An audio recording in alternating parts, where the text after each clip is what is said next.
આપનું સ્વાગત છે। તાપીમાં નવા ગુડ ફ્રેટ કોરિડોર ગુડ્સ ટ્રેનનો પ્રોજેક્ટ રદ કરવા માંગ કરાઈ। સોનગઢ, ઉચ્છલ અને વાલોડ તાલુકાના 40 જેટલા ગામોના લોકોએ વિરોધ નોંધાવ્યો। સોનગઢ તાલુકાના અસરગ્રસ્ત ગ્રામ પંચાયતો દ્વારા મોટી સંખ્યામાં રેલી યોજી આવેદન પાઠવ્યું। તાપી જિલ્લામાં નવી good fried corridor goods train project રદ કરવા લોકો ઉતર્યા રસ્તા પર। સોનગઢ તાલુકાના ખંજેર, ચીખલી, ખડકા, જુનવાડ, મોઘવણ, ખરસી, કનાડા ગામોના લોકો મોટી સંખ્યામાં રેલીમાં જોડાયા। પ્રોજેક્ટ રદ કરવાના નારા સાથે સોનગઢ મામલતદારને આવેદનપત્ર આપી પ્રોજેક્ટ રદ કરવાની માંગ કરાઈ। રિપોર્ટર હિતેશ નાયક, તાપી। હું રાવજીભાઈ વી ગામિત, ગામ ખાંજર અને સેવાનિવૃત્તિ પટાવાળો છું।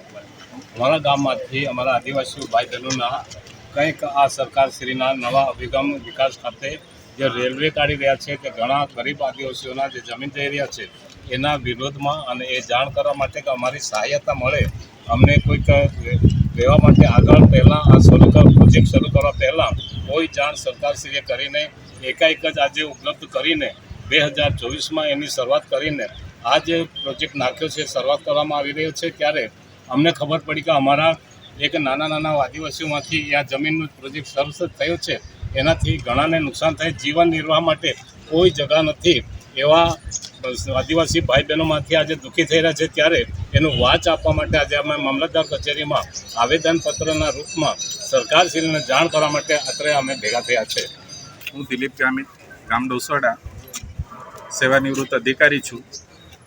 અમારા વિસ્તારમાંથી રેલ ફ્રેટ કોરિડોર જઈ રહ્યો છે, શિડ્યુલ એરિયા છે।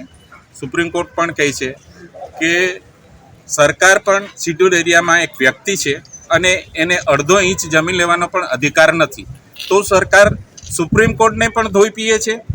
અત્યારે ભારત દેશ આઝાદ થયો ત્યાર પછી સૌથી વધારે શોષણ થયું હોય ને એક્સપ્લોટેશન થયું હોય, વિસ્થાપિત થયા હોય તો આદિવાસી થયા છે અને આજે પણ એ માંડ જીવી રહ્યો છે। તેમાં આવા પ્રોજેક્ટો નાખીને શું આદિવાસીઓને ખતમ કરવાનું ષડયંત્ર છે સરકારનું કે શું છે? આ પ્રોજેક્ટ આવશે તો આદિવાસીઓ પોતાનો જીવ આપી દેશે, પણ એ પ્રોજેક્ટ નહીં આવવા દેશે એ પ્રકારની ખુમારી લોકોની છે।